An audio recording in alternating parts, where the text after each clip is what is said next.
아는 만큼 튼튼해지는 건강을 지키는 지식가견 뭘 좀 아는 의사 K닥터. 안녕하세요, 이지혜입니다. 우리 그런 날 있죠. 한밤중에 열이 막 오른다거나 배가 아프다거나 갑자기 넘어지거나 다쳐서 좀 곤란을 겪는 경우, 그럴 때 응급실에 바로 가잖아요. 그런 경험 좀 있으세요? 집에 아이가 있다 보니까 아이 때문에 뭐 가끔 가게 되는 경우가 있어요. 네. 근데 응급실을 갈 때마다 느끼는 거지만 마음은 조급한데 아 선생님이 왜 이렇게 빨리 안 오지 할 때가 맞아요. 좀 많더라고요. 네, 맞습니다. 저도 사실 얼마 전에 남편이 팔이 부러져서 네. 응급실에 막 간 적이 있거든요. 근데 순간 119를 불러야 되나? 택시를 타고 가도 되나? 어디로 가야 되나? 굉장히 고민했던 경험이 있는데요. 아마 다들 이런 고민 하신 적이 있을 겁니다. 생명을 구하는 골든 타임이라고 하는데요. 오늘 이 응급실을 잘 이용하는 방법에 대해서 들어보겠습니다. 자, 생명 최전선에서 환자를 만나고 계신 분이세요. 응급의학과 김호중 교수님 나오세요. 어서 오세요. 안녕하세요. 반갑습니다. 네, 안녕하세요. 시간과 싸우는 의사 응급의학과 김호중입니다. 반갑습니다. 네.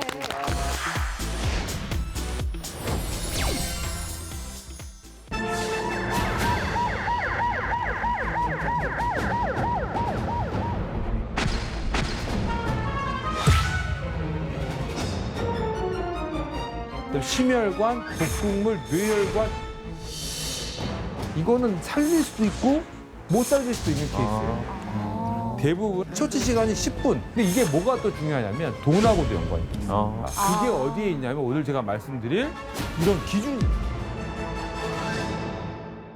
이 가장 위급한 그 응급실에서 근무를 하신다고 들었는데 요즘은 또 다른 곳에서 지금 오늘까지 이제 진료를 치료센터 우리 네. 확진자들이 모여 있죠. 네. 거기에서 제가 지금 치료 단장으로 지금 있고 거기 지금 세팅을 하고 있는 중에 있습니다. 그렇습니다. 뭐 말씀 듣다 보니까 히어로물 주인공 같다는 네, 생각이 좀 네. 들었었는데 항상 이렇게 위험한 자리, 위급한 환자를 위해서 달려가고 계시잖아요.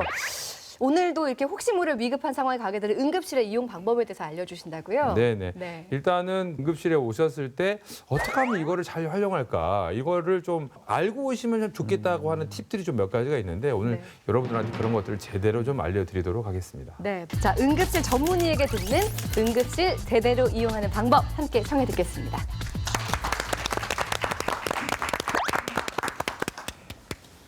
자, 응급실에 가야 한다고 하면은 제일 먼저 좀 뭘 챙기세요? 아 일단 뭐 정신이 없을 것 같아요. 특히 첫 해인 경우는 더 정신이 없어서 그렇죠. 내가 옷을 입었는지 뭐 지갑은 챙겼는지 아무것도 정신 없는 상태에서 애만 들고 가는 것 같아요. 정신이 하나도 없더라고요, 사실. 그래요. 근데 제가 생각할 때는 요즘 시국에는 마스크를 좀 착용하고 가야 되지 않을까라는 생각도 들고요. 마스크를 생각하셨다는 거 보니까 우리 국민의 건강 의식이 굉장히 높아졌구나. 저걸 사실 우리 지금 속옷도 좀 챙기기 어렵다는데 지금 사실 마스크를 챙기셨다고요. 네. 사실 이제 우리가 어떤 걸 고민해야 될지를 우리가 이제 생각을 할 때 이렇게 이제 이야기하시는 게 대부분 비슷하게 생각하시는 거예요. 딱 이제 한 가지만 좀 고민하셨으면 좋겠어요.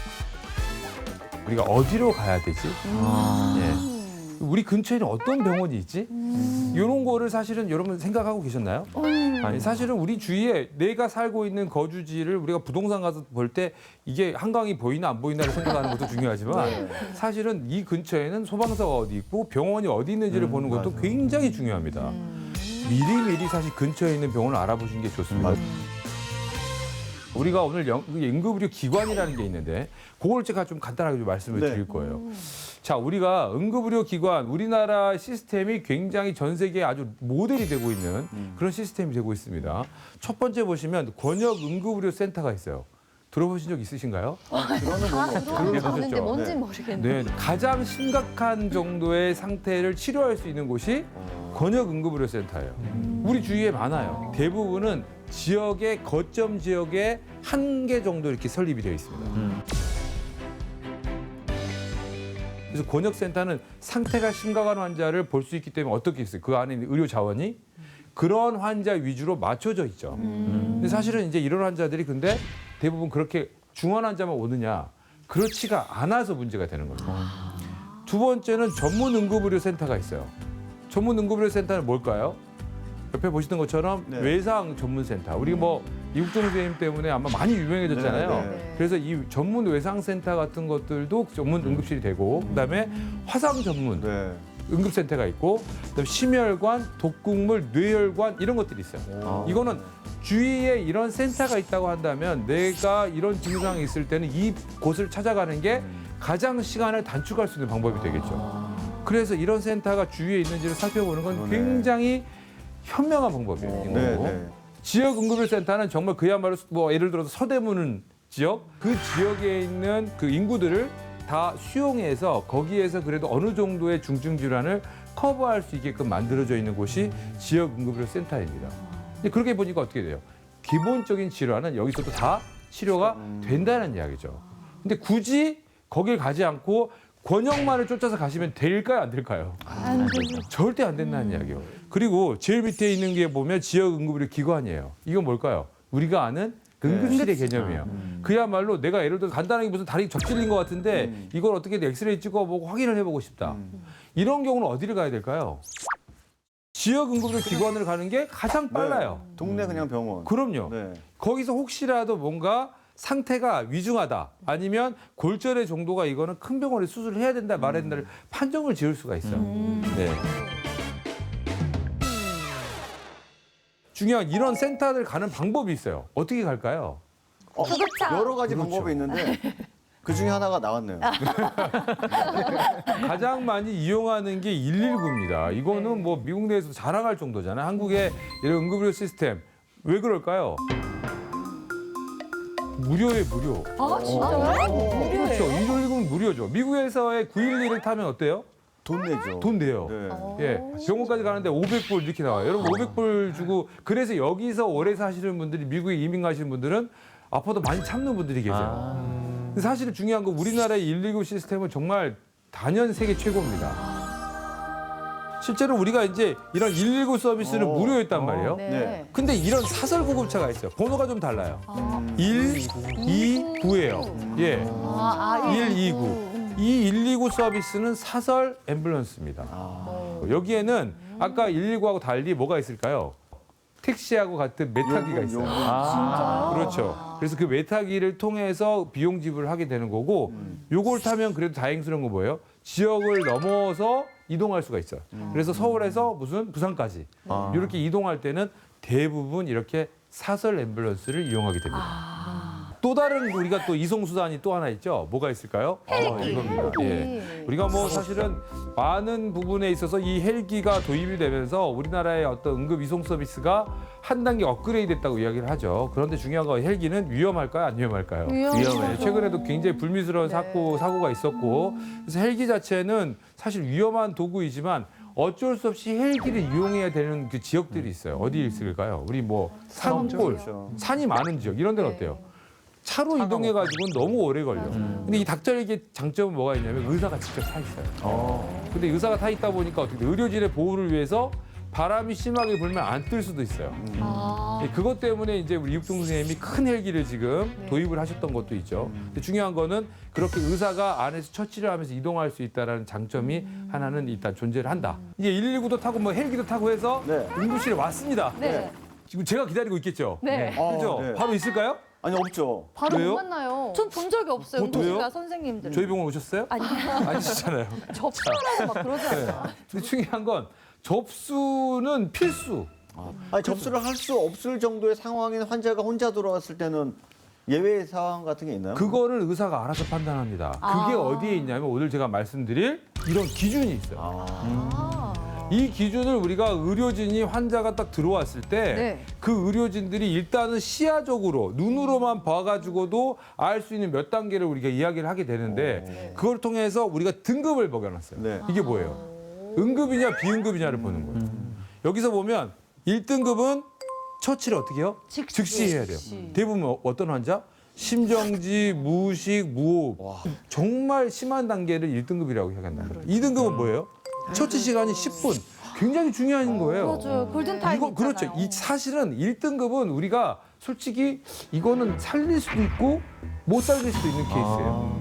근데 2등급, 3등급은 뭐예요? 시간과 시간에 싸우니까 따라서. 살릴 수 있다. 반드시 의료진이 응급으로 처리를 해서 치료하면 좋아지는 케이스예요. 그렇기 때문에 우리 응급의학과 의사들은 어디에 맞춰져 있어요? 초점이 2등급과 3등급에 맞춰져 있는 거예요. 대부분. 이 환자들은 간혹 그냥 두면 어떻게 돼? 2등급이나 1등급으로 넘어가거든요. 그렇기 때문에 진짜로 골든타임을 이야기하는 시간과의 싸움은 거의 3등급까지를 이야기합니다. 그렇기 때문에 우리가 1, 2, 3등급을 응급이라고 이야기하고 4, 5등급은 비응급이라고 이야기하는 거예요. 그러니까 그렇죠. 근데 이게 뭐가 또 중요하냐면 돈하고도 연관이 돼요. 실제로 응급인 환자들은 돈을 적게 내요. 근데 비응급은 돈을 많이 내요. 엄청 많이 냈어요. 엄청 많이 내셨어요? 네. 그러니까 비응급이셨어요. 네.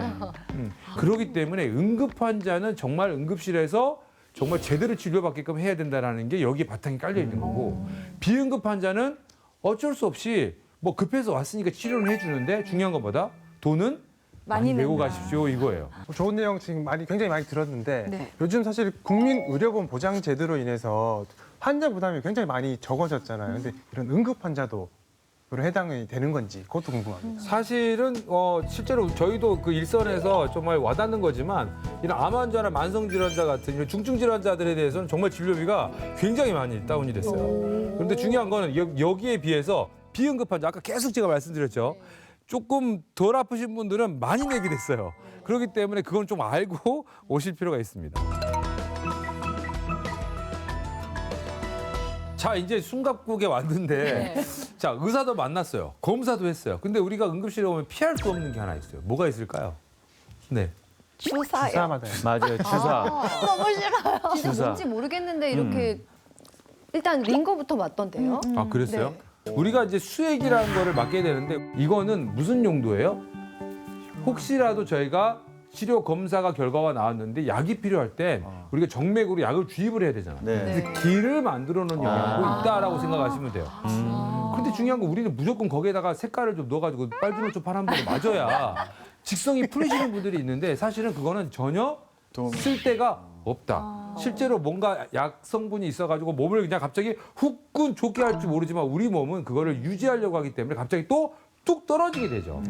그래서 더 강력한 걸 요구하게 되죠. 우리 에너지 음료도 마찬가지지 않아요? 네. 결국 그런 식이에요. 그래서 수액은 실제로 우리 몸이 부족한 성분이 있을 때 수액 성분 중에 이거를 맞을 수밖에 없다는 거예요. 그러면 도대체 우리가 여러분이 맞았던 수액 뭐였어요? 몰라요. 하나하나 살펴볼까요? 네. 자, 여기 보시면 0.9%는 그 안에 들어있는 함량을 이야기하는 거예요. 네. 거기에 NS가 써져 있어요. 아 뭐야? 자, S는 뭐냐면 셀라인이라고 해서 그냥 물이에요. 근데 어떤 물?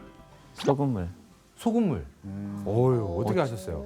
식염수 왜 물에 그렇죠. 넣잖아요. 예. 그것이 어떻게 만들어진 거냐면 우리 몸에 있는 물 성분을 거의 가깝게 해가지고 만들어진 게 이거예요.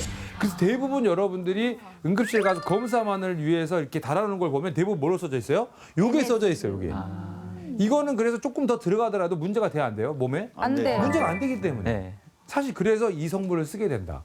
그 다음에 또 뭐가 있을까요? 자, 저기 보시면 D 써져 D. 네. 보이세요? 네. 5% D. 이게 뭐예요? 덱스트로스예요. 이게 뭐예요? 포도당. 그러니까 우리가 식사를 잘 못하신 분. 그다음에 너무 오랫동안 다이어트를 했는데 쓰러졌다고 딱 우리가 이야기하시는 분이 있어요. 그분들한테 저걸로 와요. 그럼 보통 나 당 떨어졌어 할 때 그 당. 그렇죠, 맞습니다. 그런데 저기 중에 5%인데 50%짜리가 있어요. 그건 언제 놓을까요? 그건 당뇨가 생기셨는데 저혈당성 쇼크. 저혈당이 생기면 갑자기 의식을 잃어요, 안 잃어요? 잃어요. 완전히 잃어요. 그래서 구급차에도 이건 그래서 배치를 해놔요. 그래서 그걸 구급대원들이 주면 갑자기 눈을 뜨고 살아나시죠. 그분들은 갑자기 병원 도착했더니 나 집에 가겠다고 그래요. 좋아졌기 때문에. 그다음 우리 여러분들이 가장 좋아하는 아미노산. 예, 아미노산. 이게 뭐예요? 영양제예요. 아. 이게 영양제. 종류도 너무너무 다양해요. 이거를 근데 좀 사실은 이건 단백질 성분이기 때문에 사실 식사를 하실 수 있는 분들은 가서 삼겹살이나 고기를 드시는 게 더 나아요. 중요한 건 노인분들 중에 또는 암 환자나 이런 분들 중에 식사를 못 하시는 분들은 그럴 때 단백질 보충을 위해서 이거를 놓게 되는 거예요. 근데 이거를 젊은 분들이 맞으시고도 너무 기분 좋아하시는 분이 있어요. 그리고 생각보다 비싸요. 근데 이 비싼 거를 좋아하시잖아요, 우리는 또. 근데 그게 문제인 것 같아. 그래서 아미노산 제제는 우리가 영양제로 가장 많이 쓰는 그런 제제다. 여러분 이제 좀 수액에 대해서 좀 이해가 되십니까? 예, 요거를 좀 알고 가서 응급실에서 맞으면 조금 이해가 좀 되실 거예요. 그리고 알고 맞아야지 내 혈관이나 피에 들어오는 것들을 그냥 의사가 논대로 하는 것도 중요하지만 물론 믿고 하는 것도 중요하지만 알고 믿고 하시는 게 더 좋을 것 같다는 생각이 들어요. 이제 아신 것만으로도 우리가 이제 충분히 응급실 이용하는데 아무 문제가 없을 것 같은데 네. 사실은 제가 좀 강조를 드리고 싶은 게 딱 한 가지가 있는데 이거는 뭐냐면 사실은 응급실에 너무 많은 환자들이 사실은 큰 병원으로만 몰려요. 네. 진짜 중요한 건 우리가 응급센터 방문자 분류 현황을 보면 초응급 환자가 몇 %죠? 0.7%. 저게 아까 1등급 일. 정도가 되겠죠. 근데 실제로 응급의료센터의 환자들의 대부분은 무슨 환자예요? 비응급. 그래요. 비응급 환자가 72%예요. 이 비응급이라는 이야기는 시간을 1시간이나 2시간 놔둬도 1등급으로 안 갈 환자들을 이야기하는 거야. 그러면 어디에 의사가 집중을 해야 될까요? 1, 2, 3등. 그럼요. 거기에 우리가 집중하는 게 사실 맞습니다. 그렇기 때문에 우리가 내가 지금 마음은 굴뚝같이 서울대병원인데 그래도 내가 우리 그 집 근처에 있는 병원을 활용하면 오히려 득이 될 수 있다라는 의식 변화가 필요하다는 이야기예요. 가까운 병원을 갔을 때 빨리 그거 기다리지 않잖아요. 네. 빨리 엑스레이 찍으면 답 나와요, 안 나와요? 나오죠. 나오잖아요. 그럼 그걸로 빨리 결정할 수가 있는데 거기 가서 지금 우리가 지금까지 이야기했던 게 왜 나온 거예요? 큰 병원을 가다 보니까 생긴 또 하나의 문제일 수도 있는 거예요. 갔더니 의사를 만날 수가. 왜? 의사는 몇 명 한정돼 있는데 볼 환자는 몇 명이에요? 저희가 밤 5시가 넘어가면 환자가 한 40명이 이게 넘어가요. 그럼 의사는 몇 명 있어? 한 3, 4명이 있단 말이에요. 다 볼 수 있을까요? 못 보죠. 그렇죠. 시간이 늦어질 수밖에 없다는 이야기죠. 그래서 그거에 대한 여러분들의 생각이 조금 필요할 거라고 봅니다. 네.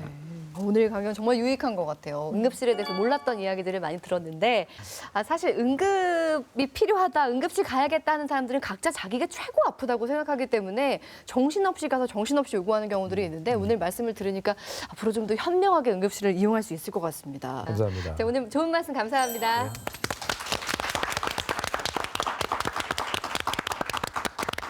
네, 건강에 대한 특별한 이야기, 뭘 좀 아는 의사 K닥터. 다음 시간에도요, 유익한 정보 가지고 찾아오겠습니다. 고맙습니다. Again for me to mention the word